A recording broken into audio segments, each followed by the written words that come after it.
ज़ैपोरिजिया पर रूस का जो ड्रोन अटैक हुआ है उसकी भी तस्वीरें सामने आ गई हैं। यूक्रेन के वेपन डिपो को यहां पर तबाह कर दिया गया है। पिछले करीब एक हफ्ते से लगातार ज़ैपोरिजिया के उन इलाकों में रूस ने हमलों की इंटेंसिटी को बढ़ा दिया है जहां पर यूक्रेन की फौज, यूक्रेन के सैन्य ठिकाने मौजूद थे। एक और बड़ा अटैक तस्वीरों में आपके सामने। और यूक्रेन पर रूस का ड्रोन हमला नाकाम किया गया है। रूसी शाहेद ड्रोन को यूक्रेन ने तबाह कर दिया। ये तस्वीरें आप देखिए, शाहेद ड्रोन से रूस ने एक बड़ा अटैक करने की कोशिश की थी, लेकिन जानकारी ये मिल रही है कि इस हमले को नाकाम कर दिया है यूक्रेन ने।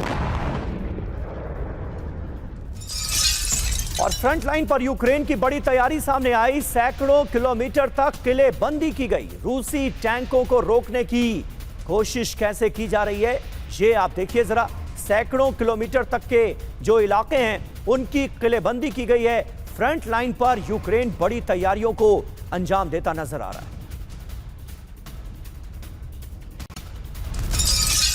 और एक और बड़ी खबर, नाटो प्रमुख मार्क रूटे की रूस को धमकी। जरूरत पड़ी तो यूक्रेन भेजेंगे सेना। अगला हमला पुतिन के लिए घातक होगा। नाटो रूस से ज्यादा शक्तिशाली है, ये कहते नजर आ रहे हैं मार्क रूटे।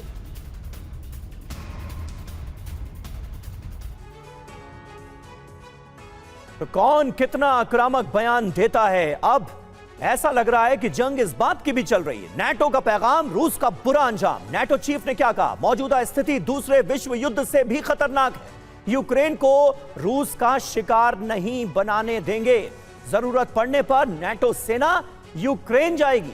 नाटो रूस टकराव हुआ तो पुतिन के लिए बहुत बड़ा खतरा है, वो ये कह रहे हैं। नाटो की 3 स्तर की डिटरेंस प्रणाली। पहला लेवल क्या है? यूक्रेन सेना को मजबूत बनाना। दूसरा स्तर है नाटो देशों का यूक्रेन को सैन्य सहयोग। और तीसरा स्तर अमेरिका के जरिए रूस पर दबाव बनाना। और हर लेवल से कहीं ना कहीं यूक्रेन के साथ रूस के खिलाफ अपनी स्ट्रेटेजी को नाटो भी आगे बढ़ाता नजर आ रहा है। और अब बढ़ते हैं आगे और बात करते हैं अमेरिका के मियामी में हुई पीस टॉक की। सबसे बड़ी खबर यह है कि मियामी बैठक में कोई ठोस नतीजा नहीं निकला। 2 दिनों के मंथन का नतीजा 0 रहा। डीमिलिटराइज जोन पर कोई फैसला ही नहीं हो पाया। डोनबास को लेकर भी कोई सहमति नहीं बन पाई। 2 दिन तक चली अमेरिका, रूस, यूक्रेन के बीच ये बैठक। पीस डील पर एकमत नहीं है रूस और यूक्रेन। यानी कुल मिलाकर कोई फैसला नहीं हो पाया है, कोई डील मुमकिन नहीं है। इस हालात में फिलहाल आसार कुछ ऐसे ही हैं। और मियामी बैठक के बाद रूस का देखिए बयान क्या आया। शांति समझौते में बदलावों से बाधा आ रही है। अमेरिका रूस के बीच द्विपक्षीय वार्ता होगी। अमेरिका रूस मिलकर तय करेंगे आगे की रणनीति। यूक्रेन पीस डील के लिए गंभीर नहीं है, ये आरोप भी यूक्रेन पर रूस ने लगाया है। तो मियामी में मंथन, जंग जारी रहेगी। फिलहाल तो यही कुल मिलाकर संदेश दिया जा रहा है। किन मुद्दों पर चर्चा हुई ये आपको बता देते हैं। यूक्रेन को नाटो जैसी सुरक्षा पर बात हुई।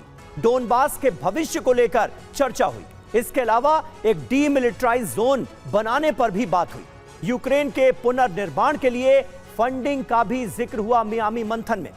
बैठक के नतीजे क्या रहे अब ये जान लीजिए।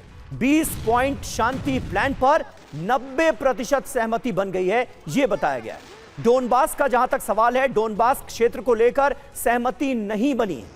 अभी भी दोनों पक्ष अपने अपने पॉइंट्स को लेकर अड़े हुए हैं।